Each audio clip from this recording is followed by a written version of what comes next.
when you lose a couple in a row, it doesn't matter how you win, just win. And we beat a good basketball team tonight. A lot of things happened in that game. We played through early foul trouble with Vince Hunter, 2 quick ones in the first half. Played through additional foul trouble with Vince, 2 fouls in the first 3 minutes of the second half, setting for 8 minutes. He was coming back in the ball game. We decided we were down and it looked bleak.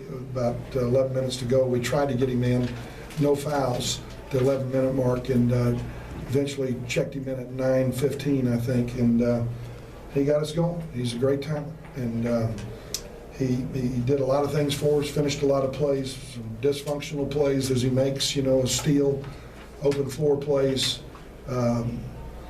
He created for himself, out of broken down situations.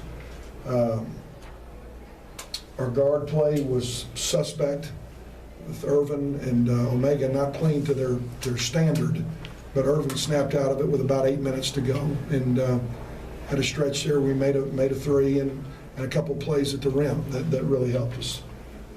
Washington, for them, did not score in the second half.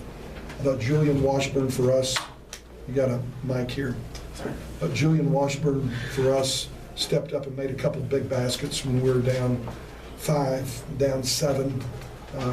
That 12 to 14 foot jump shots that he was able to, and we've watched him make a bunch in his career. Glad to see him make those kind of plays. I thought Hooper Vince minutes were critical. We're not sure about the injury status of Matt Wilm. Very, very concerned with that. These big guys get these foot injuries. It's an issue, and I don't know what it is. Hope it's not a metatarsal like a lot of them get. But we'll know more about that tomorrow. But I know he's in a lot of pain right now in his foot. So Hooper Vince minutes are going to become bigger and bigger. We're going to have to talk to our players on our team, see if anybody's willing to come off red shirt at this point. They've lost a lot of games. If that is the case, we're going to need some help. Somebody down the stretch that can come in here and help us, because we're getting dangerously thin right now. It's a good basketball team that we beat. I feel very fortunate to get the win. The free throw line was a big difference, us getting there 33 times. We actually made a few in the second half. Vince stepped up, shot 75%, which is a big deal. Gave up some plays late, some 3 threes that we would really like to have back. One where we were trying to extend the floor there late when Norton knocked down the 3.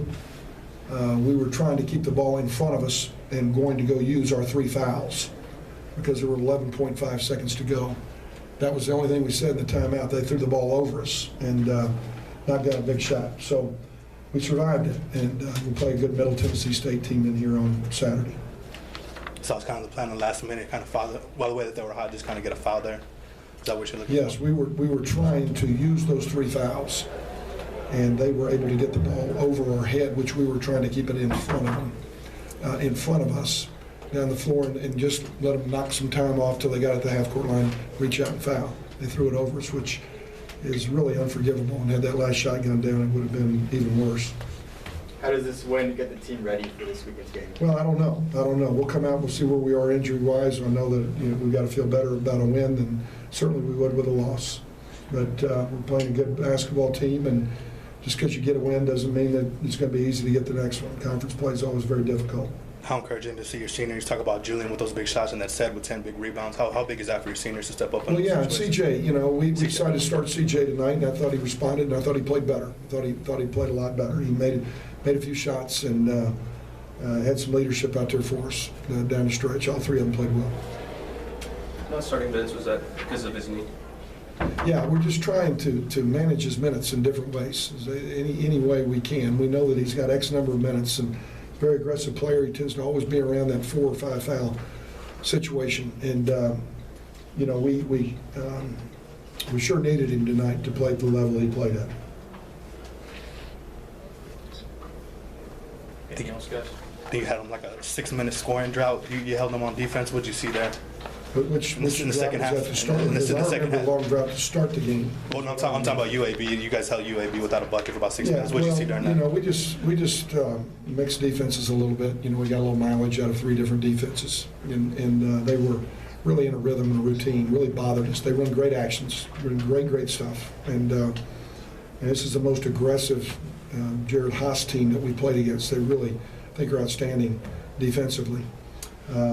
Really bothered us on the offensive end, and you know, we were able to just finally get some defensive boards, which we couldn't do in the first half, and we ended up out rebounding by 5, which is, I think, our only second time we've done that in league play. But Cedric Lane was really good on the glass late. He and Vince both. All right. Thanks, Coach.